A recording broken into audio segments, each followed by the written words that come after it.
rise, power, and reckoning of Sean Diddy Combs. Sean Diddy Combs, a multi-platinum mogul and one of hip-hop's most iconic entrepreneurs, now finds himself at the center of one of the most high-profile criminal trials in modern entertainment history. Once praised for building an empire that spanned music, fashion, and liquor branding, Combs is now facing federal RICO charges, racketeering, sex trafficking, kidnapping, drug distribution, and coercion.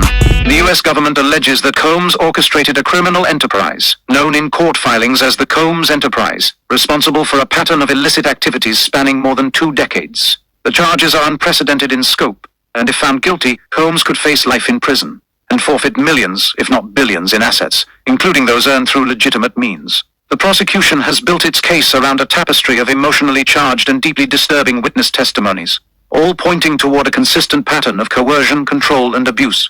Cassie Ventura, a former longtime partner of Combs, has provided some of the most powerful testimony to date. She alleges that her relationship with Combs was marked by brutal physical violence, psychological manipulation, and repeated sexual coercion.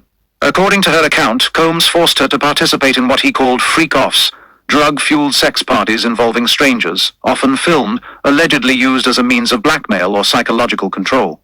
She also testified that Combs threatened to leak explicit material unless she paid him $20,000. Photographic evidence presented in court allegedly supports her claims of abuse. Dawn Richard, a former Danity Kane member, testified to witnessing Combs attempt to strike Ventura with a frying pan before kicking her while she lay on the ground.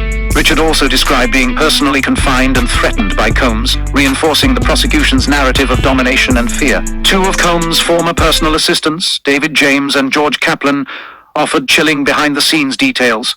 They claimed their jobs included cleaning up after the so-called freak-offs, managing Combs' drug supply, and handling the fallout from violent outbursts. Kaplan recalled one incident where Combs allegedly threw a bottle at a woman named Gina full of illicit substances. Cassie's mother, Regina Ventura, confirmed her daughter's stories, stating she witnessed her daughter's fear and injuries firsthand.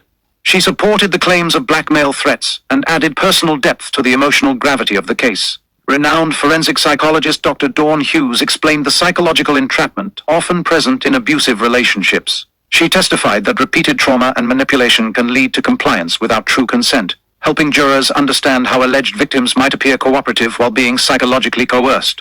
Yet the prosecution's case is not without complexity.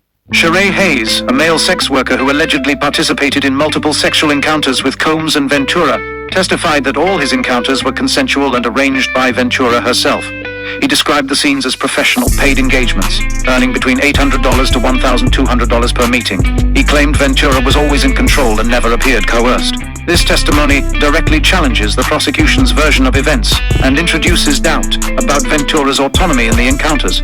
Should Combs be convicted under the Racketeer Influenced and Corrupt Organizations Act, the consequences could extend beyond a prison sentence. The federal government may seize any assets connected to or derived from the criminal enterprise, even if those assets were earned legitimately. This includes music rights, clothing brands, liquor investments, and real estate, on the grounds that the criminal enterprise enabled, financed, or was intertwined with Combs' business empire.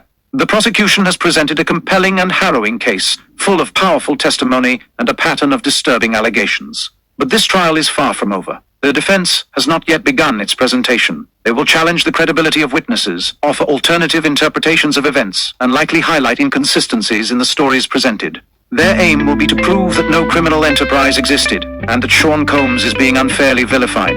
As the world watches, it is crucial to remember, in a court of law, a person is innocent until proven guilty. The defense will soon speak, and only then can the full truth begin to emerge.